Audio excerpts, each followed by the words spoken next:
ഇന്ന് നമ്മളെ വൈദ്യുതി ഇലക്ട്രോണിക്കൽ ഫീൽഡില് നമ്മുടെ വീട്ടിലെ നിത്യോപയോഗ സാധനത്തിൽ ഒന്നാണ് വൈദ്യുതി. പണ്ടൊക്കെ നമുക്ക് മണ്ണെണ്ണ വിളക്കും വൈദ്യുതിയൊക്കെ മതിയായിരുന്നു. പക്ഷെ ഇപ്പൊ അതല്ല, ലോകം കുറെ എത്തിയോ മുന്നോട്ട് പോയി. അപ്പൊ നമുക്ക് കറണ്ട് ഇല്ലാതെ ജീവിക്കാൻ പറ്റുന്ന അവസ്ഥയിൽ മനുഷ്യൻ എത്തിക്കഴിഞ്ഞു, നിത്യോപയോഗ സാധനം പോലെ. അപ്പൊ നമ്മുടെ വീട്ടിൽ ഉത്പാദിപ്പിക്കാൻ പറ്റുന്ന വൈദ്യുതിയെ കുറിച്ചാണ് നമ്മൾ ചർച്ച ചെയ്യുന്നത്. അപ്പം വൈദ്യുതി എന്ന് പറഞ്ഞാൽ ഒരു 50 അടി ഉയരത്തിൽ നിന്ന് വെള്ളമോ അല്ലെങ്കിൽ ഒരു 40 കിലോമീറ്റർ സ്പീഡിൽ അടിക്കുന്ന കാറ്റോ ഉണ്ടെങ്കിൽ നമുക്ക് കൃത്രിമ വൈദ്യുതി ഉത്പാദിപ്പിച്ചെടുക്കാം. ഇപ്പം വലിയ ടെറസ് വീടുകൾ എന്നൊക്കെ 50 അടി ഉയരത്തിൽ നിന്ന് വെള്ളം താഴോട്ട് വരികയാണെങ്കിൽ അതിനെ ഉപയോഗിച്ച് നമുക്ക് വൈദ്യുതി ഉണ്ടാക്കി ബാറ്ററി സ്റ്റോർ ചെയ്ത് വെക്കാം, വൈദ്യുതി ഉണ്ടാക്കാം, സോളാർ ഉപയോഗിക്കാം. അങ്ങനെ അപ്പം അതെ. അപ്പം ഒന്ന് വേണ്ട ഇതാണ്, ഒന്നൊക്കെ കാറ്റ് അല്ലെങ്കിൽ ജലം, എന്താ അതിനെ പറയാം, നാച്ചുറൽ പവർ അല്ലേ. നാച്ചുറൽ പവർ ഉണ്ടെങ്കിൽ അത് നമുക്ക് ഉപയോഗിക്കാം. അല്ല നമുക്ക് ഓയിൽ എഞ്ചിൻ പവർ ആണെങ്കിൽ നമുക്ക് അതിന് ഡീസൽ അടിക്കണം, ചെലവ് കൂടുതലാണ്. ഇത് നമുക്ക് ഫ്രീ ആയിട്ടുണ്ട്. അപ്പം നമ്മളിപ്പോൾ ടൗണിനെ ശ്രദ്ധിക്കുമ്പോൾ ടൗണിൽ ഇപ്പോൾ 5, 6, 10 നിലകളൊക്കെ ബിൽഡിങ്, അവിടെ ഇപ്പോൾ ഒരാഴ്ച മഴ പെയ്തുകൊണ്ടേ ഇരിക്കുകയാണെങ്കിലോ നമുക്ക് മഴ പെയ്തുകൊണ്ടിരിക്കാൻ 1000 മെഗാവാട്ട് വൈദ്യുതി ഉത്പാദിപ്പിക്കാം ഫ്രീ ആയിട്ട്. ആരുടെയും ചെലവില്ല, ആരുടെയും ചീട്ട് വേണ്ട, ആർക്കും ബില്ല് അടക്കേണ്ട. നമുക്ക് ആരും റിസ്ക് എടുക്കാനും ചെയ്യാനാവില്ല സാർ. നമുക്ക് ഏകദേശം ഒരു 10 ബൾബ് ഉണ്ടാവും ഈ വീട്ടിൽ. 17 ബൾബ് വരും. 17 ബൾബ് ഈ ഒരു 17 വരെ അതിലും വർക്ക് ചെയ്യുന്നത് ഇതിലല്ലേ? അതെ. മിനിമം 12 ബൾബാണ് ഇതിൽ സുഖമായിട്ട് പറയുന്നത്. ഇതിപ്പം 12 വാട്ട് അല്ലേ, 12 വാട്ട് ഏകദേശം 100 വാട്ട്സ് വരുന്നുണ്ട്. അപ്പൊ അത് ബാറ്ററി സ്റ്റോർ ചെയ്യുക, നമുക്ക് മിക്സി വർക്ക് ചെയ്യിക്കുക, ഷോപ്പ് കൊടുപ്പിക്കുക, ഇൻവെർട്ടർ കൂടി കയറ്റി നമുക്ക് എനർജി എന്താ. അപ്പൊ ടൗണിലൊക്കെ അത് ഉപയോഗിക്കാം. പിന്നെ ആരും നിൽക്കുന്നില്ല, എല്ലാവരും സൗകര്യവും സുഖവും ലാഭിഷവും സൗകര്യവും ചെടികളോട്ടാണ്. ആരും എന്താ റിസ്ക് എടുക്കാനാണ്. മോട്ടോർ വൈൻഡിങ്ങിൽ വൈദ്യുതി പ്രവഹിച്ചാൽ മാത്രമേ റൊട്ടേഷൻ ഉള്ളൂ. ഇത് കറങ്ങുമ്പോൾ വൈദ്യുതി ഉത്പാദിക്കുക, അത് വൈദ്യുതി ചെലവാകുന്നത് വരും. പക്ഷെ നമ്മൾ മോട്ടോർ കറക്കിയാൽ വൈദ്യുതി വരുന്നുണ്ട്. അതൊരു ഭയങ്കര അത്ഭുതം. ഇതിൽ നമുക്ക് ജനറലായിട്ട് എനർജിയാണ് ഉപയോഗിക്കപ്പെടുന്നത്. ഈ എനർജി എന്ന് പറഞ്ഞാൽ ഇത് കറങ്ങാൻ വരുന്ന എനർജി ഉണ്ടല്ലോ, ഇത് കറങ്ങിക്കൊണ്ടിരിക്കുന്ന എനർജി, ഈ റൊട്ടേഷൻ പവർ ആണ് ഇലക്ട്രിസിറ്റി. അതേ സമയത്ത് ഈ ഇലക്ട്രിസിറ്റി തന്നെയാണ് റൊട്ടേഷൻ പവർ ആണ് ഇലക്ട്രിസിറ്റി. ഇത് രണ്ടും അമിതമായ ബന്ധമുണ്ട് നമ്മൾ ഈ രണ്ടും തമ്മിൽ കേട്ടോ. ഇത് കറങ്ങാൻ ഉപയോഗിക്കുന്ന ഇതിനെ കറക്കാൻ ഉപയോഗിക്കുന്ന എനർജി അല്ലെങ്കിൽ മറ്റെന്തോ അതൊക്കെ ഡീസലാവാം, ജലമാവാം, കാറ്റാവാം, എനിവെന്തും ആവാം. പക്ഷെ ആ ഫാനിനെ കറക്കാൻ ഉപയോഗിക്കുന്നത് എനർജി ഇലക്ട്രിസിറ്റി.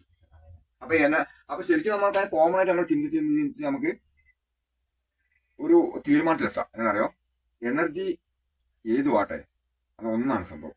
ഇലക്ട്രീഷ്യൻ ആയിക്കോട്ടെ, കാറ്റായിക്കോട്ടെ, വെള്ളം ആയിക്കോട്ടെ, മോട്ടറിന് എന്താ പറയാ,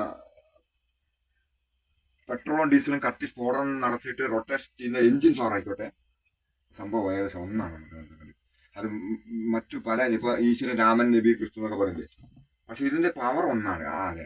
അതിനിപ്പോ പല ഇപ്പം ഈ വൈദ്യുതോർജം, യാന്ത്രികോർജം എന്ന് പറഞ്ഞു കഴിഞ്ഞാല്, യാന്ത്രികത എന്ന് പറഞ്ഞാൽ പെട്രോളും അല്ലെങ്കിൽ ഡീസൽ ഉൾപ്പെടെ ഫ്ലൂവലും ശുദ്ധീകരിച്ച വായു തീപ്പൊരി കൂടിയാണ് അവിടെ ഉപയോഗിക്കുന്നത്. നമ്മൾ ചിലപ്പോൾ ഇതങ്ങനെ കഷ്ടം അല്ല സംഭവിക്കുന്നത്. എഞ്ചിന്റെ ഉള്ളിൽ എപ്പോഴും ശുദ്ധീകരിച്ച വായു, ഫിൽട്ടർ ചെയ്തിരിക്കുന്ന ഡീസൽ അല്ലെങ്കിൽ പെട്രോളോ അല്ലെങ്കിൽ ഫ്ലൂവല്, അതേപോലെ തീപ്പൊരി ഒപ്പം ഉത്പാദിപ്പിക്കുക. തീപ്പൊരി ഉത്പാദിപ്പിക്കുകയാണ് ചോക്കിന്റെ. അത് എന്താ പറയാ, നമ്മൾ IT പഠിക്കുന്ന കുട്ടികൾക്കുള്ള ജനറലായിട്ടൊന്നുമില്ല, ശരിക്കും ഒരു പഞ്ചാണത്. കാരണം ഒരു സിലിണ്ടർ, അതായത് ഒരു ഇരുമ്പ് കവചത്തിനകത്ത് ഫ്ലൂവലും അതായത് പെട്രോളോ ഡീസലോ മണ്ണെണ്ണ അങ്ങനത്തെ കത്താന ശേഷിയുള്ള ഇന്ധനവും തീപ്പൊരിയും ശുദ്ധീകരിച്ച വായുവും കൂടി കൊണ്ട് സ്ഫോടനം നടക്കും. വൻ സ്ഫോടനമാണ് നടക്കുന്നത്. ആ സ്ഫോടനത്തിൽ അതിന്റെ ക്രാങ്ക് താഴേക്ക് തള്ളുകയാണ്. കാരണം ആ ക്രാങ്കിനെ ഒരു പ്രത്യേക രീതിയിൽ ക്രമീകരിച്ചാണ് ആ ക്രാങ്കിനെ സ്ഫോടനം താഴേക്ക് തള്ളുമ്പോൾ ഈ ക്രാങ്കിൽ ഘടിപ്പിച്ചിരിക്കുന്ന മറ്റു എന്താ പറയാ, ലോഹ ഉപകരണങ്ങൾ ഈ ക്രാങ്കിനെ മുകളിലോട്ടും തള്ളും. അങ്ങനെ ഒരു സർക്കിളാണ് അറിയാതെ. അപ്പൊ സർക്കിൾ പിലിസ്റ്റൺ വർക്കിങ്. ആ പിലിസ്റ്റന്റെ പവർ, ആ പിലിസ്റ്റനാണ് റൊട്ടേഷൻ ആക്കിയിട്ട് വീലിലേക്ക് കൊണ്ടുവന്നത്. എത്രയോ മാറ്റങ്ങൾ വരുന്നത്. അതെ. അപ്പൊ ഇതൊരു പ്രാന്തമായ ആവശ്യം തരണം. കാരണം പ്രാന്തമായ എല്ലാവരും പ്രാന്തമാണ്. എനിക്ക് പേര് ഏറ്റവും കൂടുതൽ അധികം പ്രാന്തമാണ്. കാരണം എനിക്ക് ഉറക്കം വളരെ കുറവാണ്. കാരണം ഞാൻ ശരിക്കും പറഞ്ഞാൽ ഒറ്റയടിക്ക് ഉറങ്ങാറില്ല. ഒറ്റയടിക്ക് 5-6 മണിക്കൂർ എനിക്ക് ഉറങ്ങാറുണ്ട്. ഇടവിട്ട് എനിക്ക് ഉറങ്ങാൻ പറ്റുള്ളൂ. ഒരു 3 മണിക്കൂർ ഉറങ്ങി എനിക്ക് ഇരിക്കണം, അല്ലെങ്കിൽ 2 മണിക്കൂർ ഉറങ്ങി ഞാൻ ഇരിക്കും. അങ്ങനെ ഇടവിട്ട് 6 മണിക്കൂർ ദിവസം ഉറങ്ങും. അങ്ങനെ തലച്ചോറ് ഓരോന്നിൽക്കും ഓരോ DNA ആണ്. 245 രാജ്യങ്ങളിൽ 700 കോടി ജനങ്ങൾക്കും 700 കോടി DNA ആണ് സാറേ. അതാണ് വളരെ അത്ഭുതം. ഒന്നും മാച്ചല്ല, ഡിഫറൻസ് ആണ്. എല്ലാവർക്കും ഉറക്കം മാറ്റാണ്, ഈ ജോലി മാറ്റം, ഒന്നൊന്നിൽ മറ്റൊന്നിൽ വളരെ വ്യത്യാസപ്പെട്ടിരിക്കുന്നു. ഇപ്പൊ നിലവിൽ നമ്മളെ ഈ വീട്ടില് എത്ര കൊല്ലമായി ഇപ്പൊ നിലവിൽ കറണ്ട് ബില്ല് നടക്കാതെ? ഇപ്പൊ 3 വർഷം ഞാൻ അടക്കില്ല. കാരണം 3 വർഷം എനിക്ക് വട്ട് പിടിച്ചു. കാരണം നമ്മള് പുത്തുമല ഉരുൾപൊട്ടിയ സമയത്ത്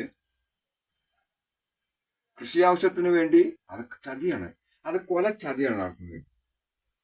ഈ ജീവിതമേ നീലക്കയങ്ങൾ ജീവികൾ അറിയുന്നില്ല എന്നൊരു പാട്ട് രചിക്കുന്നതാണ്. അപ്പൊ സർക്കാരിന്റെ നിഗൂഢത, അല്ലെങ്കിൽ ഗവൺമെന്റിന്റെ, രാഷ്ട്രീയ പാർട്ടിയുടെ, അല്ലെങ്കിൽ മതത്തിന്റെ, ഈ ഭരണകൂടത്തിന്റെ നിഗൂഢമായ കൊലച്ചതികൾ പാവം ജനങ്ങൾ അറിയുന്നില്ല. അതാണ് ഇവിടെ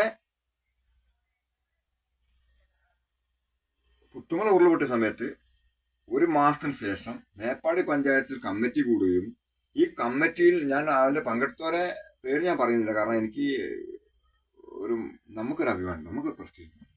ഭക്ഷണം കഴിച്ചുകൊണ്ടോ വസ്ത്രം കൊടുത്തുകൊണ്ടോ അഭിമാനമില്ല. പക്ഷെ നമ്മൾ വാക്കിലും പുറത്തിലൊക്കെ ഒരു അഭിമാനമുണ്ട്.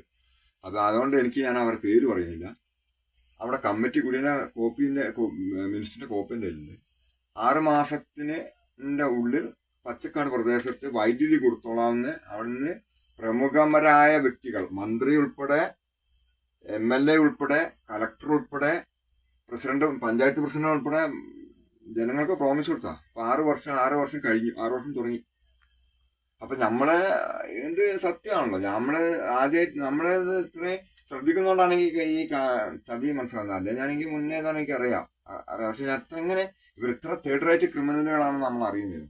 ഇവർ തേർഡ് റേറ്റ് ക്രിമിനലുകളാണ്. തേർഡ് റേറ്റ് അങ്ങനെ പറയണ്ടത്, തേർഡ് റേറ്റ് ക്രിമിനൽ.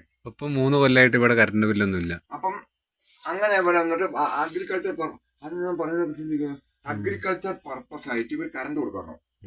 പിന്നെ പുത്തുമലല്ല, മേലെ പച്ചക്കള്ളി. അപ്പൊ മേലെ പച്ചക്കള്ളി അഗ്രികൾച്ചറൽ പർപ്പസ് ആയിട്ട് കറണ്ട് കൊടുക്കാൻ എന്ത് ചെയ്യണം?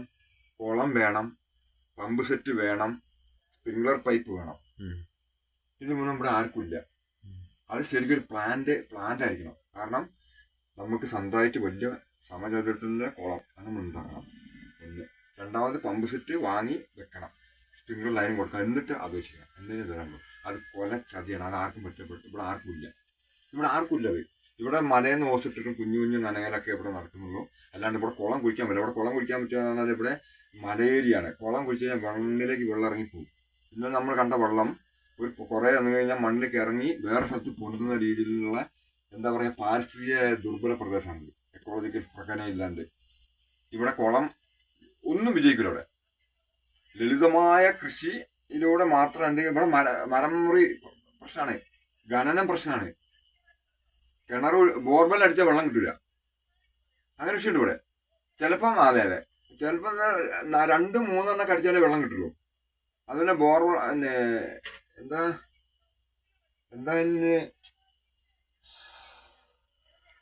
കിണർ കുഴിച്ചു കഴിഞ്ഞ് നമ്മളിപ്പോ സാധാരണ നാട്ടുപ്രദേശത്ത് കിണർ കുഴിച്ച് വെള്ളം കണ്ടെത്തില്ലേ. ഇതിപ്പോ നമ്മൾ നിലവിലുള്ള നീർച്ചാല് കുഴിയെടുക്കുമ്പോൾ ആ നീർച്ചാലിന്റെ വെള്ളം മറ്റു പാറകളുടെ വിള്ളൽ കൂടി താഴോട്ട് വലിഞ്ഞു പോകും. ഇത് മലമ്പ്രദേശമാണ്. താഴോട്ട് വലിഞ്ഞാൽ പിന്നെ 100 കണക്കിന് മീറ്റർ താഴോട്ട് കുഴിച്ചിറങ്ങേണ്ടി വരും. അപ്പൊ ഫൗളാവും. അപ്പം ഇതിപ്പോ ഞാൻ പറഞ്ഞത് സാർ, കാരണം പിന്നെ എന്താ പറയാ, വൈവിധ്യം എന്ന് പറയുന്നത്. ഇപ്പൊ നിലവിലുള്ള വെള്ളം ഒരു ഒഴുകി വരുന്നതിനെ വലിച്ചെടുക്കാനേ പറ്റുള്ളൂ. അല്ലാണ്ട് നമുക്ക് ഇപ്പം ബിലോങ് സീലൊക്കെ കടലിനെക്കാട്ടും 4000 അടി ഉയരത്തിലാണ് നമുക്ക്. മേലെ പച്ചക്കറി 4000 അടി, 900, 6800 അടി ഉയരത്തിലാണ് നടക്കുന്നത്. 1.5 കിലോമീറ്റർ ഇവിടെ, അത്രേ ഉള്ളൂ. അപ്പൊ ഈ 1.5 കിലോമീറ്റർ ഉയരത്തിൽ ഒരു 50,000 ലിറ്റർ വെള്ളം പമ്പ് ചെയ്യണമെങ്കിൽ എത്ര HP മോട്ടർ വേണം, എത്ര HP ഡീസൽ അല്ലെങ്കിൽ പെട്രോൾ വേണം. അതാണ് മഴയെ കൂടി ഫ്രീ ആയിരുന്നത്. അത് വെള്ളം അത് മരത്തിലും പിന്നെ കാടുകളിലും സ്റ്റോർ ചെയ്തിട്ട് നീരുറവയായിട്ട് നിലനിർത്തി കൊണ്ടുപോകണം. അതാണ് പുല്ലുമലയ്ക്ക് തീരുമ്പോൾ നമ്മൾ തല്ലിക്കെടുത്തുന്നത്. പുല്ലുമലയ്ക്ക് തീ കെടുത്തുമ്പം, സ്ഫോടനം നടത്തുമ്പം മരം ആവശ്യത്തിന് മുറിക്കും, അനാവശ്യമായിട്ട് മുറിക്കാൻ പാടില്ല. ഒരു മില്ലി മുതൽ ഒരു 10 ടൺ വെള്ളം വരെ ഒരു മരം കുടിക്കും. മനസ്സിലാക്കണ്ടേ? വനത്തിൽ മഴ പെയ്യുമ്പം വനം നനഞ്ഞിറങ്ങുക ചെയ്യുന്നത്. വനത്തിൽ മഴ പെയ്യുന്നില്ല, മഴ പെയ്ത് കഴിഞ്ഞാലും വനം ഉണങ്ങാൻ അല്ലെങ്കിൽ വനത്തിൽ നിന്ന് വെള്ളത്തിന്റെ പ്രസന്റ് മാറാൻ വീണ്ടും മണിക്കൂറുകൾ ആവശ്യം വരുന്നുണ്ട്. അതെ അതെ. അപ്പൊ അങ്ങോട്ട് പോകാൻ അപ്പം അങ്ങനെ കറണ്ട് കൊടുക്കാറോ? അപ്പൊ കറണ്ട് കൊടുക്കാറോ? കറണ്ട് നമ്മളിപ്പോ കിട്ടും വിചാരിച്ചാണ് നിൽക്കുന്നത്. പക്ഷെ ഇവിടെ കറണ്ട് ഒരിക്കലും കൊടുക്കൂലെന്ന് സർക്കാരിന്റെ രഹസ്യം ഇവിടെ മാറ്റി വെച്ചിരിക്കുക. അങ്ങനെ സബ് എഞ്ചിനീയറിനെ ഞങ്ങൾ ഡയറക്ട്ലി ആൻഡ് ഇൻഡയറക്ട്ലി സ്വാധീനിച്ചുകൊണ്ട് സബ് എഞ്ചിനീയറിന്റെ വായി കണ്ടു വരുന്നത് ഇവിടേക്ക് ജമ്മത്തിന് കറണ്ട് കൊടുക്കാൻ പോകുന്നില്ല, കറണ്ട് കൊടുത്തില്ല. അതാണ് മനസ്സിലായത്. അതപ്പം ഇത് വനമാക്കി മാറ്റുക, ടൗൺഷിപ്പ് ഉണ്ടാക്കുക, കോളനികൾ ഉണ്ടാക്കുക, വിയറ്റ്നാം സാമ്രാജ്യത്വത്തിന്റെ എന്താ പറയാ, സാമ്രാജ്യത്വത്തിന്റെ സൃഷ്ടികൾ, കോളനികൾ ഉണ്ടാക്കുക. Indian colony, Taliban colony, Afghan colony, Vietnam colony ഉണ്ടാക്കുക. അതിന് വർഗീയ കലാപം, പ്രകൃതിക്ഷോഭം, രാഷ്ട്രീയ കലാപം, അങ്ങനെ പകർച്ചവ്യാധി, ഇതൊക്കെ കോപ്പറേറ്റീവുകളുടെ സംഭാവനയാണ്. ഇപ്പം വേൾഡിൽ ഏറ്റവും നമ്പർ 1 ശുദ്ധീകരിച്ച വെള്ളമാണ് വെള്ളരിമല വില്ലയില്. ഇപ്പൊ വെള്ളരിമല വില്ലയ്ക്ക് ജപ്പാൻ കുടിവെള്ള പദ്ധതി കാരാപ്പുഴ ഡാമിന്റെ വെള്ളം കൊണ്ടുവരുന്നുണ്ട്. ആ കാരാപ്പുഴ ഡാമിന്റെ വെള്ളം ഇങ്ങോട്ട് കൊണ്ടുവരുന്നത്. ഇവിടുത്തെ നമുക്ക് പ്യൂർ ക്രിസ്റ്റൽ വാട്ടർ ഒഴുകി നമ്മൾ എന്ത് ചെയ്യാറിയാണ്? അതാണ് അനാവശ്യമായ ടെക്നോളജികൾ, അനാവശ്യമായ വിപുലമായ പദ്ധതികൾ, അൺഫിറ്റ് ആയിട്ടുള്ള ടെക്നോളജികൾ, എന്താ രാജ്യം ഒരിക്കലും വികസിക്കാൻ പറ്റാത്ത രീതിയിൽ, അല്ലെങ്കിൽ ഒരിക്കലും നമ്മൾ ഒരു പുരോഗതിയിൽ എത്താൻ പറ്റാത്ത രീതിയിൽ ബ്രിട്ടൻ നമ്മളെ പീസാക്കി വെച്ചിട്ടുണ്ട്. ഇതൊന്നും ഇവരോട് പറഞ്ഞാൽ മനസ്സിലാവില്ല, കാര്യമല്ല. പിന്നെ എനിക്ക് നിങ്ങളുടെ പുതിയ തലമുറയോടുള്ള ഒരു കമ്മിറ്റ്മെന്റോട് മാത്രമാണ് ഞാൻ ഈ നിൽക്കുന്നത്. അല്ലെ ഞാൻ നിൽക്കില്ല. കാരണം ഞാൻ ഏകാന്തം അനുഭവിക്കുന്നു. ഏകാന്തം അനുഭവിക്കാണ് സുഖം. കാരണം ഏകാന്തം അനുഭവിക്കുന്നുണ്ട്, ഇല്ലാന്ന് പറയുന്നില്ല. പക്ഷെ പരിപൂർണമായിട്ട് ഏകാന്തതയിലേക്ക് വരേണ്ടതല്ലോ. ഇതിപ്പം ടർബൈൻ എന്ന് പറഞ്ഞാല് ഇതെങ്ങനെ വർക്കാവുന്നത്? എൻഫീൽഡ് ഇതെന്താ പറയാ ശരിക്കും, ഇതിപ്പോ രാത്രി നമ്മൾ ടർബൈനിന്റെ പണിയെടുക്കാണ്. ഇതിപ്പോ നമ്മളൊരു ജനറേറ്റർ, ഇവിടെ ഇപ്പൊ നിലവിൽ ജനറേറ്റർ ഉണ്ട്. അപ്പൊ എന്നാലും ആ ജനറേറ്ററിന് എന്തെങ്കിലും മെക്കാനിസം കംപ്ലൈന്റ് സംഭവിച്ചാൽ തൽക്കാലം കയറ്റി പിടിപ്പിക്കാൻ വേണ്ടിയിട്ട് ഇത് റിസർവ് ആക്കിയിട്ട് മെക്കാനിസം ചെയ്ത് ഇവിടെ ഇടുന്നതാണ്. ഇതാണ് ഇത് ടർബൈൻ. ഇതാണ് ശരിക്കും ജലവൈദ്യുത പദ്ധതിയിലെ ജനറേറ്റർ. ഇത് ജലവൈദ്യുത പദ്ധതി ആയാലും പിന്നെ ഇനിയിപ്പം ഡീസൽ നിലയാണെങ്കിലും ഇത് കറങ്ങിക്കഴിഞ്ഞാൽ നമുക്ക് കറണ്ട് കിട്ടും. കറണ്ട് കിട്ടാൻ വെള്ളം വന്നിട്ട് ഇവിടെ റെഡ്യൂസ് ചെയ്യും. ഇതേപോലെ പഞ്ച് ചെയ്യും വെള്ളത്തിന്. കണ്ടോ, ഇതിപ്പം ഒരു സെന്റിമീറ്റർ വ്യാസമുള്ളൂ അതിന്റെ ആ ഓസിന്, ഇതിന്റെ ബുഷിന്. ഈ വെള്ളം ഇതിന് അടിയിലേക്ക് കൊടുക്കുമ്പം ഒരു സെക്കൻഡിൽ 1 ലിറ്റർ വെള്ളം നമുക്ക് ഈ റെഡ്യൂസറിലൂടെ കടന്നു പോകും. ഇത് റെഡ്യൂസർ അങ്ങനെ വലുതായി വരും കേട്ടോ. ഇതോട് നാട് 1 ഇഞ്ചാവും 1 ഇഞ്ചാവും അതിന്റെ പൈപ്പ് ഇവിടെ ഉണ്ട്, ആ പൈപ്പ് ഉണ്ടാവും. അപ്പം ഇതിന്റെ മാതൃക മാത്രമാണിത്. അപ്പൊ ഈ റെഡ്യൂസറിന് എന്താ 1 കപ്പ് വെള്ളം, അതായത് 1 ലിറ്റർ വെള്ളം പെർ സെക്കൻഡിൽ ഇതിലൂടെ കടന്നു പോകും. അത്ര ഫോഴ്സ് ഉണ്ട്. അപ്പൊ ഇത് ശരിക്കും പിടിക്കുകയാണെങ്കിൽ ഒരു 50 അടി അല്ലെങ്കിൽ 60 അടി ദൂരത്തേക്ക് ചീറ്റ് കിട്ടും. അതിന് ആ ചീറ്റുന്ന വെള്ളം ഇതിലേക്ക് കൊടുക്കും, ഈ സ്പൂണിലേക്ക് കൊടുക്കും. കേട്ടോ, അപ്പോഴാണ് ഈ സ്പൂണ് കറങ്ങുന്നത്. അതാണ് നമ്മളിവിടെ ഉപയോഗിക്കുന്ന ജനറേറ്റർ. അപ്പൊ ഈ സ്പൂണ് കറങ്ങുന്നതനുസരിച്ച് നമ്മൾ ഈ സ്പൂണിൽ വെള്ളം അടിക്കുമ്പോൾ ഇവിടെ മർദ്ദം പ്രയോഗിക്കുകയും കറങ്ങും. ഇത് ബെയറിംഗ് ആണ് നിൽക്കുന്നത്. അതെ. അപ്പം ഇത് പോയിട്ട് കാന്തം കറങ്ങും. കോയിൽ ഇവിടെ നിൽക്കും. അപ്പൊ ആർണച്ച കോയിലിൽ നിന്ന് 2 എന്താ പറയാ, അത് അഴിച്ചാൽ ശരിക്കും കാണാൻ പറ്റും. ഇത് ശരിക്കും ഈ കോയിൽ കണ്ടോ, ഈ കോയിലിൽ നിന്ന് വരുന്ന ഒരു തല പോസിറ്റീവ് ഒരു തല നെഗറ്റീവ് ആണ്. ശരി, ഒരു തല പോസിറ്റീവ് ഒരു തല നെഗറ്റീവ്. ഈ കോയിലിന്റെ ആർണച്ചർ എന്ന് പറഞ്ഞാൽ നമുക്ക് അതിന്റെ മാതൃക കൊടുക്കണം. നമുക്ക് എടുത്ത്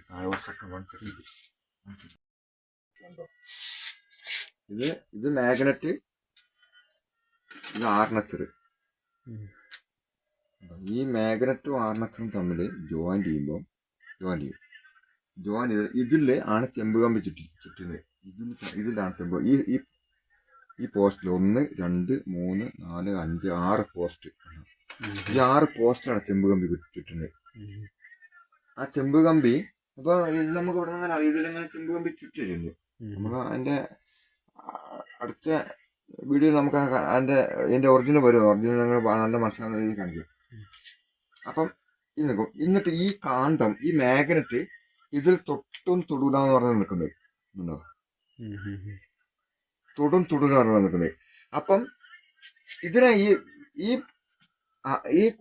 ഈ ചാലകത്തിന് അല്ല ഈ ഇരുമ്പിനെ നന്നായിട്ട് ആകർഷിക്കുന്നുണ്ട് കേട്ടോ.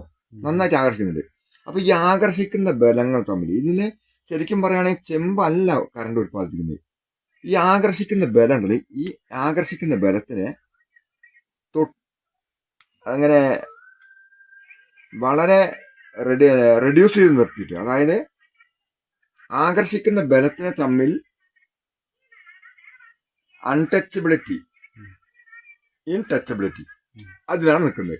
കാരണം ഇത് തൊട്ടു എന്നാൽ തൊട്ടില്ല, തൊട്ടില്ല നിൽക്കുമ്പം ഇതിൽ നിന്നും ഒരു കർഷണം 24 hours പാസ്സായിക്കൊണ്ടിരിക്കുകയാണ്. കാന്തത്തിന്റെ ആകർഷണ ശക്തി ഈ ഇരുമ്പിന്റെ അടുക്കുന്ന ശക്തിയും, ഈ രണ്ട് ശക്തിയും തമ്മിൽ ഒരു എന്താ പറയാ, ഒരു 0.0 മില്ലി കേജിന്റെ ഡിഫറൻസിൽ നിർത്തിയിട്ട് ഇത് തമ്മിൽ എന്താ പറയാ ഡിപ്രഷൻ, അതായത് എന്താ പറയാ ചലിപ്പിക്കുക.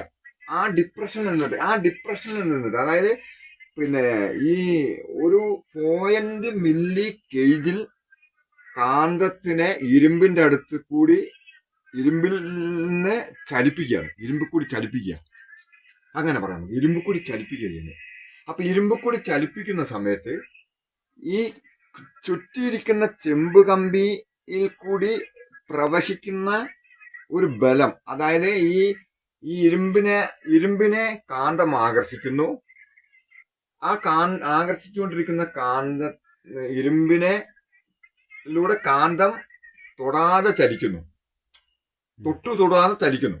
ഈ തൊട്ടും തൊടാതെ രീതിയിൽ ഇത് ചലിക്കുമ്പം ഈ ഇരുമ്പിൽ ഒരു എന്താ പറയാ ഒരു ഡിപ്രഷൻ എന്താ പറയാ, ഈ ആകർഷണ ശക്തിയെ തമ്മിൽ വിച്ഛേദിക്കുന്ന പറഞ്ഞാൽ നമ്മളെ ഫിസിക്സ് പഠിച്ചിട്ടുണ്ട്. ഇത് തീ പിടിക്കാനും സാധ്യത കൂടുതലാണ്, തീപിടുത്തം ഉണ്ടാവില്ല. അപ്പൊ ആ സ്പാർക്കിങ്ങിനെ ചെമ്പ് കമ്പി കൂടി കടന്നു വരുന്നു എന്നുള്ളൂ. അല്ല ചെമ്പ് കമ്പി അല്ല വൈദ്യുതി ഉത്പാദിക്കുന്നത്. ഞാൻ വിചാരിച്ച ആദ്യം ചെമ്പ് കമ്പിയാണ് വൈദ്യുതി ഉത്പാദിക്കുന്നത്. ചെമ്പ് കമ്പി അല്ല വൈദ്യുതി ഉത്പാദിക്കുന്നത്. മീഡിയേറ്റർ മാത്രമാണ്. ഓൺലൈൻ ചാനലാണ്. അവനൊരു സപ്ലയർ മാത്രമാണ് സാർ. അപ്പൊ ഈ ടർബിൻ വഴിയാണ് ഈ ബൾബൊക്കെ കത്തിക്കൊണ്ടിരിക്കുന്നത്. ഇതിപ്പം നമുക്ക് ഇനി അലങ്കാര ലൈറ്റ് കൊടുക്കാം. ഇതുണ്ടോ, ഇതിനിപ്പോ ആഡംബര ലൈറ്റ് കൊടുക്കുന്ന എല്ലാ ലൈറ്റും ഇതിൽ നിന്ന് വർക്കിംഗ് ആണ്. ഇതിലിപ്പോ ആഡംബര ലൈറ്റ് കൊടുക്കാം, പക്ഷെ നമ്മളങ്ങനെ ചെയ്യൂല. കാരണം ആഡംബര റിസ്ക് ഉണ്ട്, അതിന്റെ റിസ്ക് മനസ്സിലായല്ലോ. 1 സെക്കൻഡ്.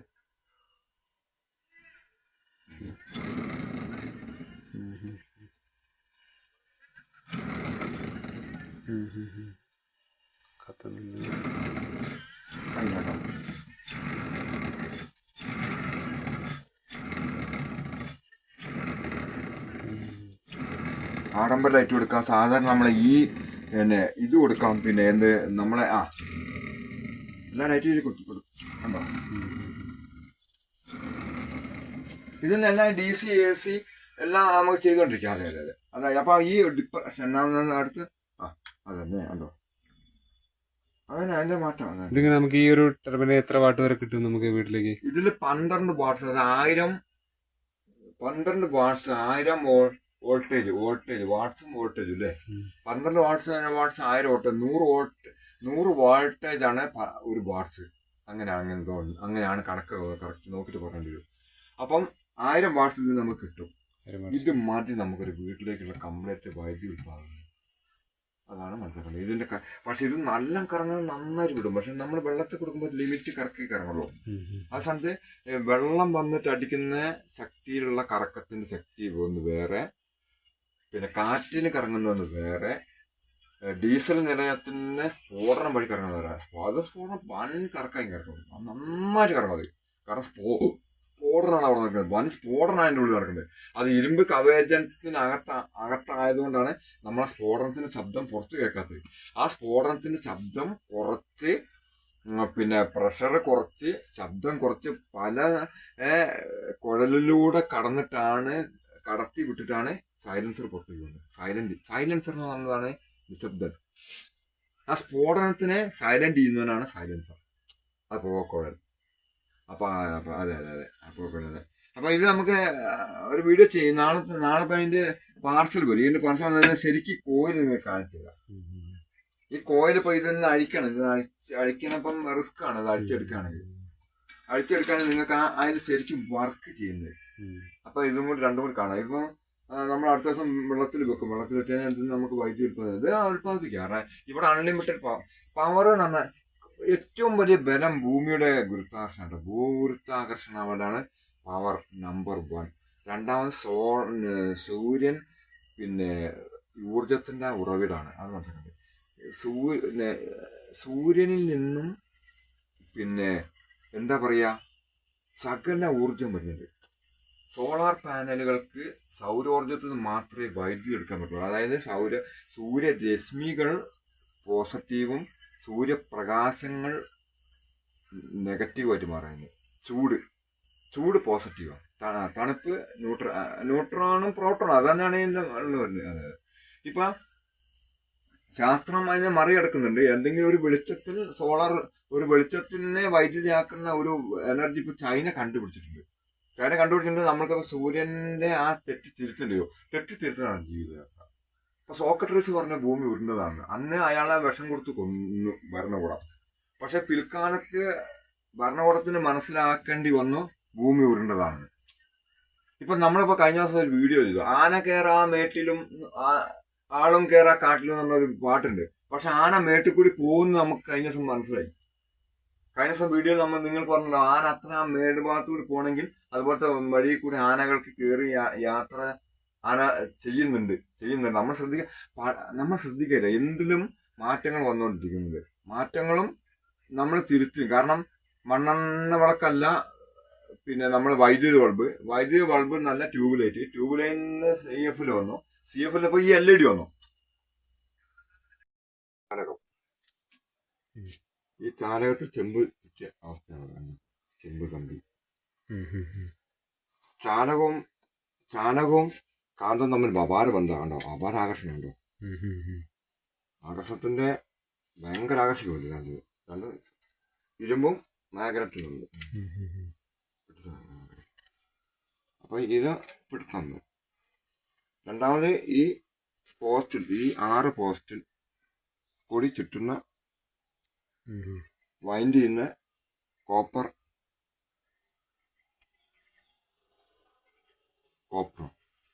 ഉണ്ട്. അപ്പൊ ഇത് 2. അപ്പൊ ഇത് ഈ ചുറ്റും ഈ അവസ്ഥയിലാവും. ഈ അവസ്ഥയിലാവുമ്പോൾ ഇത് 2 വാട്ടാണ്. 2, 4, 6, 8, 10, 12 വാട്ട് കറണ്ട് ഉൽപ്പാദിപ്പിക്കുന്നത്. 12 വാട്ട് എന്ന് പറയുമ്പം 100 വാൾട്ടും 3 ആംബിയറുമാണ് കേട്ടോ. 3 ആംബിയർ കറണ്ട് വരുന്നത്.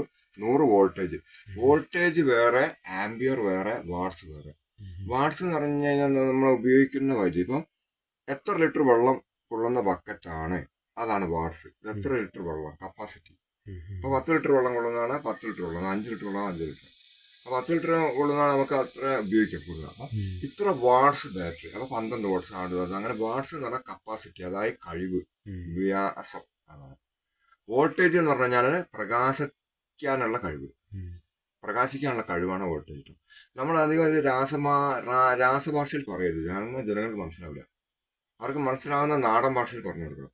അപ്പോൾ വോൾട്ടേജ് എന്ന് പറഞ്ഞാൽ പ്രകാശിപ്പിക്കാനുള്ള കഴിവ്, പ്രകാശം തരാനുള്ള കഴിവ്, അത് വോൾട്ടേജ്. വാട്ട്സ് എന്ന് പറഞ്ഞാൽ കപ്പാസിറ്റി, കഴിവ്, വലിപ്പം. പിന്നെ ആംബിയർ എന്ന് പറഞ്ഞു കഴിഞ്ഞാൽ എന്താ പറയുക, ശക്തി, പവർ. ശക്തി എന്ന് പറഞ്ഞു കഴിഞ്ഞാൽ അതെ ആംബിയർ. അതായത് മൂന്നെണ്ണാണ്. അതായത് ന്യൂട്രോൺ, പ്രോട്ടോൺ, ഇലക്ട്രോൺ. അപ്പൊ അപ്പൊ ഇതിനെ നമ്മൾ ഈ കാന്തത്തിന്റെ നൂലിന് ചുറ്റുന്ന അവസ്ഥയില് ഇതിനിപ്പം കാന്തിക അതെ അതെ ഒരു ഇത് നോക്കും എന്നിട്ട് ഈ നടുക്ക് ആണ് കാന്തം കൊടുക്കുന്നത്. ഈ കാന്തം നടുക്ക് കൊടുക്കും. അപ്പം ഒരു ഇലക്ട്രോ മാഗ്നറ്റിക് ഫീൽഡ്, അതായത് എന്താ പറയാ, ഒരു ചാലകത്തിനെ കാന്തം ആകർഷിച്ചിരിക്കുന്നു. ഒരു സ്ഫോടന സിസ്റ്റമായി ഇപ്പൊ അത്. ഇതിപ്പം അതെ അതെ ഒരു ഒരു ഒരു ഒരു പ്രശ്നക്കാരനായി മാറുകയാണ് ഇവൻ. ഇതിപ്പോ നോർമൽ ഒരു ചാലകം മാത്രം. ഈ കാന്തം ഇവനിലേക്ക് അങ്ങോട്ട് ചെല്ലുമ്പോൾ ഇവനൊരു പ്രശ്നക്കാരനായി. ഈ ചാലകത്തെ കാന്തം ആകർഷിക്കുന്നു. ചെമ്പുകമ്പി ഒരു സപ്ലയർ, അതായത് ഒരു അങ്ങോട്ടും ഇങ്ങോട്ടും കടത്തി വിടുന്ന ഒരു രീതിയിൽ ഇന്റർമീഡിയറ്റ് ആയിട്ട് നിൽക്കുന്നു, പ്രവർത്തിക്കുന്നു. അതുപോലെ പിന്നെ ഈ കാന്തം ചലിക്കുന്ന അവസ്ഥ, അതൊക്കെ പിടിച്ചു വെച്ചിരിക്കുക. കറക്റ്റ് നമുക്ക് ചലിപ്പിക്കാൻ പറ്റില്ല. ഇത് പ്രത്യേക ഇതിൽ ബോർഡർ ആയിട്ട് വേണം ചലിപ്പിക്കാൻ. അപ്പം ചലിപ്പിക്കുന്ന സമയത്ത് ഈ കാന്തിക ചാലകത്തിനും കാന്തത്തിനും അനുഭവപ്പെടുന്ന കർഷണ ബലം ചെമ്പുകമ്പിയിലേക്ക് കേന്ദ്രീകരിക്കപ്പെടുകയുണ്ട്. ഇപ്പൊ ഇതിൽ കറണ്ട് ഉണ്ട്. ഈ 3 എണ്ണത്തിനും കറണ്ട് ഉണ്ട്. ഇത് കറങ്ങുമ്പം കറണ്ട് ഇവിടുന്ന് പ്രവഹിക്കാൻ തുടങ്ങും. ഇപ്പോൾ കറണ്ട് സ്റ്റോപ്പ് ആയി നിൽക്കുക. ഈ സിസ്റ്റം ഷൂട്ട് ചെയ്ത് കഴിഞ്ഞാൽ ഓൾറെഡി ഇതിൽ ഇപ്പം വൈദ്യുതി ഉണ്ട്. പക്ഷെ കത്തൂല്ല, യാത്ര ചെയ്യൂല, സൈലന്റ് ആയി റെഡി ആയി നിൽക്കുക. ആ അവസ്ഥയാണ് ഇത്. അപ്പം ഈ കാന്തത്തിന് നമ്മള് ഇതിനിപ്പോ ലിവർ കൊടുക്കും. ഈ കാന്തത്തിന് ലിവർ ഉണ്ട്. ഈ ലിവറാണ് ഇത്, കാന്തിക ലിവറാണ്. കറങ്ങുന്ന കാന്തം ആണ് ഈ കാണുന്നുണ്ടോ? കറങ്ങുന്നുണ്ടോ? കാന്തം കറങ്ങുന്നുണ്ടോ? കറങ്ങുന്ന കാന്താവസ്ഥയാണ് അത്. കണ്ടോ? ഇത് രണ്ട് ബെയറിങ്ങിലാണ് ഇത് ഘടിപ്പിച്ചിരിക്കുന്നത്. ഈ 2 ബെയറിങ്ങിൽ ലിവർ ഘടിപ്പിച്ചിട്ട് ലിവറിൽ കാന്തം പോസ്റ്റ് ചെയ്തിട്ട് ഈ ചാലകത്തിലൂടെ ഏകദേശം ഒരു 0.1 മില്ലി കേജിൽ, അതായത് വളരെ അടുത്തിട്ട് നമുക്കത് കാണാൻ തന്നെ കഴിയാം.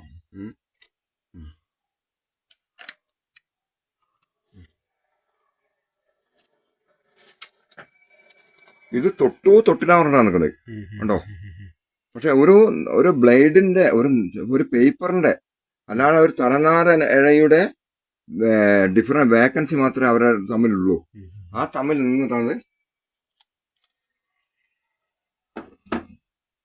നിന്നിട്ടാണ് ഇത് കറങ്ങുന്നത് കണ്ടോ. അപ്പൊ ഇത് എത്രത്തോളം സ്പീഡിൽ കറങ്ങുന്നോ അത്രത്തോളം പോസിറ്റീവും നെഗറ്റീവും ഇതിൽ പ്രവഹിച്ചുകൊണ്ടേയിരിക്കും ഇതിലേക്ക്. ഇത് നമ്മൾ മനസ്സിലാക്കേണ്ടതാണ്. ഈ ഓരോ വൈൻഡിങ്ങിനെ ഓരോ അതായത് ചുറ്റുന്ന 2 കമ്പികൾ ഉണ്ടാവും. ഈ 2 കമ്പികൾ ഒരു തല പോസിറ്റീവും ഒരു തല നെഗറ്റീവായി മാറും. ഇതിൽ നിന്ന് കാന്തം കറങ്ങുന്ന സമയത്ത് ഈ പോസിറ്റീവും നെഗറ്റീവും പ്രവഹിച്ചുകൊണ്ടേയിരിക്കും. പ്രവാഹം തുടരുമല്ല, അങ്ങനെ പ്രവഹിച്ചുകൊണ്ടേയിരിക്കും. ആ ഒരവസ്ഥയാണ് വൈദ്യുതി. അതെ. അപ്പം ഇതിന്റെ ഇപ്പം ഓൾറെഡി ഇതിന്റെ വൈദ്യുതി ഉണ്ട്. ഈ വൈദ്യുതി നമ്മള് ശരിക്കും കത്തിക്കുക. അത് നമുക്ക് അതെ കത്തുന്ന അവസ്ഥ. ഇതിനെ കണക്ട് ചെയ്യുക. ഇതിങ്ങനെ നമ്മുടെ വീട്ടാവശ്യത്തിനുള്ള മുഴുവൻ വീട്ടാവശ്യം വ്യാവസായിക ആവശ്യം, വീട്ടാവശ്യം എന്തും നമുക്ക് ഇതിനെ കൊണ്ട് സാധിക്കും. ഇപ്പൊ ഇതിൽ കണക്റ്റഡ് ആണ് കേട്ടോ. ഇപ്പം വൈദ്യുതി ഉണ്ട്. കറങ്ങുന്ന സമയത്ത് വൈദ്യുതി പ്രവഹിക്കുമ്പോൾ വൈദ്യുതോർജ്ജം പ്രകാശോർജ്ജമായി മാറുകയാണ് അവിടെ കേട്ടോ.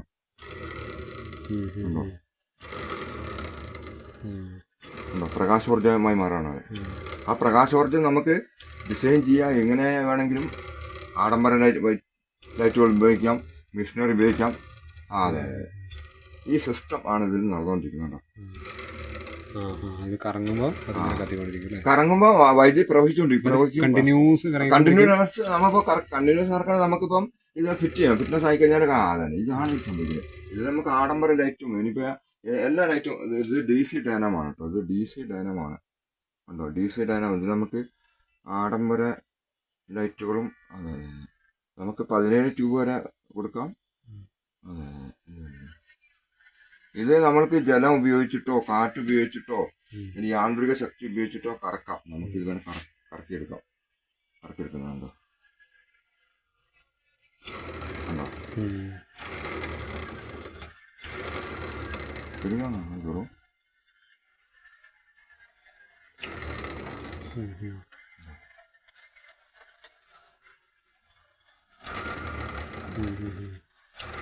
ഇതാണ് എല്ലാ ഡൈനാമിലും ഇടുക്കി പവർ ഹൗസിലൊക്കെ നടക്കുന്നത്. ഇതിപ്പം ലിറ്റിലാണ്. ഇത് വളരെ ലിറ്റിലാണ്. ഇതിലിപ്പം 1 ലിറ്റർ വെള്ളം ആണ് ഒരു സെക്കൻഡിൽ ഈ ടർബൈൻ അടിക്കുന്നത്. ഇടുക്കി പവർ ഹൗസിലൊക്കെ 100 ലിറ്റർ വെള്ളം അടിക്കുന്നത്. അതിനനുസരിച്ച് കൺസ്ട്രക്ട് പൈപ്പ് കൂടി സ്ട്രോങ് ആയിട്ട് ഇവിടെ കൊണ്ടുവന്നിട്ട് ശരിക്കും ബുഷ് പവർ വെയിറ്റും വെള്ളത്തിന് വണ്ണം വേണം. നല്ല വണ്ണത്തിൽ വെള്ളം കുത്തിറക്കത്തിലൂടെ ഭൂമിയുടെ ലോകത്തെ ഏറ്റവും വേൾഡിന്റെ ഏറ്റവും വലിയ പവർ ഭൂമിയുടെ ഗുരുത്വാകർഷണ ബലാട്ടോ. അത് ഞാൻ സ്വല്പം സങ്കല്പിക്കുന്നുണ്ട്. അപ്പൊ ഈ വെള്ളത്തിന് പ്രത്യേകമുണ്ട് സാർ. കാരണം വെള്ളം ഭൂമിയുടെ ഗുരുത്വാകർഷണ ശക്തിയെ വെട്ടിച്ചിട്ട് ഓടാൻ കഴിവുണ്ട്. അതല്ലാണ്ട് ഇപ്പം നമ്മളിപ്പം മലേന്റെ മുകളിൽ കൊണ്ടുപോയിട്ട് ടർബൈൻ പെൻസ്റ്റോക്ക് പൈപ്പ് വെക്കുന്നു. ആ പെൻസ്റ്റോക്ക് പൈപ്പ് അത് ഭയങ്കര പഠിക്കാനേ ഉള്ളൂ നമുക്ക്. കാരണം പഠിക്കാനല്ല. ഈ പെൻസ്റ്റോക്ക് പൈപ്പ് അടച്ചിട്ട് ഈ പെൻസ്റ്റോക്ക് പൈപ്പ് കൂടി ചെങ്കുത്തായ ഭാഗത്തേക്ക് വെള്ളം ഒഴുകുമ്പോൾ ഭൂമിയുടെ ഗുരുത്വാകർഷണത്തെ ബലത്തെ വിച്ഛേദിച്ചുകൊണ്ടാണ് താഴേക്ക് വരുന്നത്. അത് വരികയാണ് താഴേക്ക്. കാരണം വരുംതോറും പവർ കൂടുക. ഇതൊക്കെയാണ് നമുക്ക് പറഞ്ഞത് ഉരുൾപൊട്ടലിന് താഴേക്ക്. ഇത് എന്താ പറയുക, നാച്ചുറൽ പവറാണ്. നാച്ചുറൽ പവർ എന്ന് പറഞ്ഞാൽ സാവധാനം എന്ന വേഗതയിൽ, നിസാരം എന്നാൽ അപാരം. നിസാരമാണ് സംഭവം, പക്ഷെ മഹാ അപാരതയിലേക്ക് പോകും. ഇപ്പം ഇവിടുന്ന് വെയിൽ അസ്തമിക്കുമ്പോൾ ഊട്ടി നീലഗിരിയിലേക്ക് പതിക്കുന്നു. ഊട്ടി നീലഗിരി നേരെ ചന്ദ്രോപരിതലത്തിലേക്കാണ് പോകുന്നത്. അപ്പൊ സാറ് അതിന്റെ അപാരത നോക്കും. 3,60,000 കിലോമീറ്റർ ദൂരെയുള്ള ചന്ദ്രോപരിതലത്തിലേക്കാണ് വെയിൽ പോകുന്നത്. അതുപോലെയാണ് പ്രകൃതി നമുക്ക് നിസാരം തോന്നും. അല്ല, പ്രകൃതിയിലേക്ക് ചെറിയ മാറ്റങ്ങൾ നമ്മൾ മനസ്സിലാക്കേണ്ടതുണ്ട്. കാരണം അല്ലെങ്കിൽ മനുഷ്യന് ഭൂമി ജീവിക്കാൻ പറ്റാത്ത APJ സാറ് പറഞ്ഞു, ഭൂമി വാസയോഗ്യമല്ലാത്ത ഗ്രഹമായി മാറും 35-40 മണിക്കൂർ. കാരണം മനുഷ്യന്റെ കടന്നുകയറ്റവും ബലപ്രയോഗവും. മനുഷ്യൻ ഇവിടെ ജീവിക്കുകയല്ല ചെയ്യുന്നത്. കടന്നുകയറ്റവും ബലപ്രയോഗവും അർമാദവും ലഹരിയും ആഡംബരവും ഒക്കെ അവന്റെ അന്ത്യം അവൻ തന്നെ കുറിച്ചുകൊണ്ടിരിക്കുന്നു. അവന്റെ എൻഡ് ഓഫ് ദ ലൈഫ് അവൻ തന്നെ ആക്കിക്കൊണ്ടിരിക്കുക. അതിന് പറഞ്ഞ നേരം എല്ലാവരും പെടില്ല, എല്ലാവരും പെടും. ചുരുങ്ങിയ പേര് മാത്രമുള്ള കാരണം. അപ്പൊ ഈ APJ പറഞ്ഞ ഭൂമി വാസയോഗ്യമായ ഗ്രഹമാക്കി മാറ്റാം. അപ്പൊ ആലപ്പുഴ ജില്ല ഇല്ലായിരുന്നു. കടലിലേക്ക് ഒരു ട്രെഞ്ച് എടുത്ത് വിട്ടതിന്റെ ഫലമായിട്ട് നമുക്ക് കിട്ടിയൊരു ജില്ലയാണ് Alappuzha. Below the sea level 2 metre താഴെയാണ് ഇപ്പോൾ കടലിനെ കാട്ടി. അപ്പം ഞാൻ എപ്പോഴും ചിന്തിക്കേണ്ടത് വെള്ളപ്പൊക്കം പറഞ്ഞാൽ ആലപ്പുഴക്ക് ഉണ്ടാവില്ല. അപ്പൊ ഈ വെള്ളം വലിഞ്ഞു പോയ സമയത്ത് നമുക്കൊരു ജില്ല കിട്ടിയതാണ് ആലപ്പുഴ ജില്ല. നമുക്ക് കേരളത്തിൽ ഫോറസ്റ്റ് ഇല്ലാത്തൊരു ജില്ല ആലപ്പുഴയാണ്. ആലപ്പുഴയ്ക്ക് ഫോറസ്റ്റ് ഇല്ല. മത്സ്യസമ്പത്ത് കൊണ്ടും ഉപ്പ് കൊണ്ടും കടൽ സമ്പത്ത് കൊണ്ടും സമ്പന്നമാണ്. അതെ. അപ്പൊ അതേപോലെ ഭൂമി വാസയോഗ്യമായ ഗൃഹമാക്കി മാറ്റുക. മരുഭൂമി വേണം, വനം വേണം, പുല്ലുമല വേണം, അങ്ങനെ വേണം. പക്ഷെ ഇത് നമ്മുടെ വികസനം മാത്രം മതി എന്ന് ചിന്തിക്കുമ്പം മനുഷ്യൻ അവന്റെ അവസാനം നീര് വിറ്റമ്മ താൻ മാറു വിറ്റില്ലേ, ക്ഷീരവും പറവ കണക്ക് വിറ്റു. കാരണം ഇതിലെനിക്ക് ഒന്ന് സാർ പറയാനുള്ള കാരണം, നമ്മുടെ അമ്മയേക്കാളും വലുതാണ് പ്രകൃതി. ഒരു കുഞ്ഞിന് അവന്റെ അമ്മ മരിച്ചു കഴിഞ്ഞാൽ ആ ഒരു മനുഷ്യസ്ത്രീയുടെ കുഞ്ഞ് ആ മനുഷ്യസ്ത്രീ മരിച്ചു കഴിഞ്ഞാൽ വേറൊരു മനുഷ്യസ്ത്രീയുടെ പാല് കുടിച്ചു കഴിഞ്ഞാൽ കുഞ്ഞ് ജീവിക്കും. അത് അതിൻ്റെതായ ജനിസിൽപ്പെട്ടതിന്റെ പാല് കിട്ടണം. അതിനാണ് മുലപ്പാലിന്റെ പ്രത്യേകത. ഇപ്പൊ മലയണ്ണാന്റെ കുഞ്ഞിന് മലയണ്ണാന്റെ പാല് തന്നെ കിട്ടണം. പശുവിന് പശുവിന്റെ തന്നെ, ആടിന് ആടിന്റെ തന്നെ. അപ്പൊ ആട് കുറച്ച് വലുതായി തീറ്റയെടുക്കാൻ കഴിഞ്ഞതിന് ശേഷം പാല് കൊടുത്താലേ സൂട്ടാവുള്ളൂ. അല്ലെങ്കിൽ അമ്മതൻ പൊന്നുണ്ണിക്ക് അമ്മിഞ്ഞ പാല പറഞ്ഞല്ലേ. അതെ, ആ മുലപ്പാലിലാണ് ജീവൻ നിൽക്കുന്നത്. കുറെ പ്രക്രിയയുണ്ട്, എന്നാലും മുലപ്പാലിലെ ജീവൻ കിട്ടുള്ളൂ കുട്ടിക്ക്. അപ്പം അതുപോലെയാണ് മനുഷ്യനും പ്രകൃതിയും തമ്മിലുള്ള ബന്ധം. ഇതിലിപ്പോ നമ്മുടെ മൂത്രത്തിലെ അല്ലെ രക്തത്തിൽ അടങ്ങിയിരിക്കുന്ന ഉപ്പിന്റെ അതേ സെയിം അളവാണ് കടൽ ജലത്തിനുള്ളത്, 7.5. അത്രയും അഗാധമായി നമ്മൾ പ്രകൃതിയായിട്ട് കോണ്ടാക്റ്റാണ്. പിന്നെ ഇതിലൊന്ന് പറഞ്ഞത് അത് പോട്ടെ, ഒരു 5 സെക്കൻഡ് നമുക്ക് ശ്വാസം കിട്ടാതിരുന്നല്ലോ. അതെ, ആ പ്രാണവായുവിനാണ് നമ്മൾ നശിപ്പിക്കുന്നത്. പൊടിയും പുകയും പൊല്യൂഷനും കാരണം അറിയാം. അപ്പം അതെ അതെ അതെ അതെ അതെ പ്രവർത്തനമാണ്. കാരണം ഇതിപ്പോ നിർത്തിയിട്ടിരിക്കുകയാണ്. നമ്മള് ഇപ്പം വെള്ളത്തിന് എല്ലാവർക്കും ക്ഷാമമാണ്. അപ്പൊ വെള്ളം നമ്മൾ ഉപയോഗിക്കുന്നത് കുറച്ചുകൊണ്ട് വെയിലും നമുക്കിപ്പോൾ സോളാർ പാനൽ നല്ല കറണ്ട് കിട്ടും. അപ്പൊ പിന്നെ നമുക്ക് വെള്ളം വേണ്ട. വെള്ളം നമുക്ക് സാധാരണക്കാർക്ക് ഉപയോഗിക്കാൻ വേണ്ടി ആ പുഴയിലേക്ക് തുറന്നു വിടാം. വെള്ളത്തിന് ക്ഷാമമുള്ള സമയമാണ്. ആ സമയം മനസ്സിലാക്കിയിട്ട് അപ്പൊ അതെ അതെ. അപ്പൊ ഇത് നിർത്തിയിട്ടിരിക്കുക. ഞാനിപ്പോ നിങ്ങൾക്ക് വേണ്ടി ഇത് ഓപ്പൺ ആക്കുക. ഇത് ഫാനാണ് സംഭവം. ഈ ഫാനിന്റെ ഓരോ ചിറകുകളാണ് ഇത്. എന്തോ ഫാനിന്റെ ഓരോ ചിറകുകളാണ്. ഈ ചിറകിന് സ്പൂണ് പോലെ ഈ ചിറക് ഇങ്ങനെ അങ്ങനെ വളഞ്ഞായിരിക്കുന്നത്. അപ്പൊ വെള്ളം ഇവിടെ തട്ടും. വെള്ളം ഇവിടെ തട്ടുമ്പോൾ ഈ ചിറക് താഴോട്ട് വരും. താഴോട്ട് അടുത്ത വെള്ളം ഇതിനകത്തേക്ക് കുത്തുക ചെയ്യുന്നത്. തട്ടി കുത്തുകയാണ് ചെയ്യുന്നത് വെള്ളം. ഇത് അടിച്ച് കുത്തും. അപ്പൊ നമുക്ക് ഓൺ ചെയ്യാൻ മനസ്സിലാവും. അടിച്ച് കുത്തുമ്പോൾ ഇത് കറങ്ങും. ഇത് ഒരു സെക്കൻഡിൽ 13 റൗണ്ട് എടുക്കും. ഒരു മിനിറ്റിൽ 600 റൗണ്ട് ഇത് കറങ്ങും. ഇത് കറങ്ങുന്നതനുസരിച്ച് നമ്മുടെ വൈദ്യുതി സ്പീഡും ഉൽപാദനം കൂടി ലൈനിലേക്ക് സപ്ലൈ പോകും കേട്ടോ. ഇത് നമ്മൾ ഞാൻ ഓൺ ചെയ്യാൻ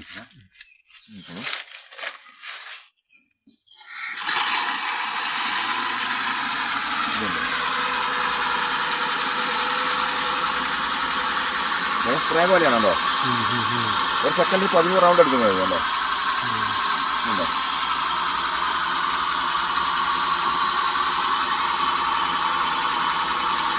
ഇപ്പൊ വൈദ്യുതി ഉൽപ്പാദിപ്പിച്ച് ആക്കി പോകുന്നുണ്ട്.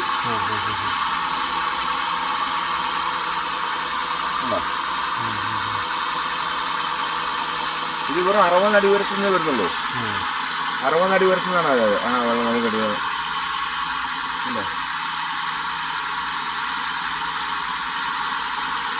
ഈ ഒരു ഫോഴ്സിൽ നമുക്കൊരു 10-17 ബൾബ് കത്തും അല്ലേ? 17 ബൾബ് 17 ഇതിപ്പോ നമുക്ക് എത്ര വേണേൽ കട്ട് ചെയ്യാം. കാരണം നമ്മൾ ബാറ്ററി ഇത് 50 ആയത്തിന്റെ 100 ആയത്തിന്റെ 150 300 ആയത്തിന്റെ എത്ര ബാറ്ററിയാണ് നമുക്ക് ലോഡ് ചെയ്ത് ചാർജ് ചെയ്തത്.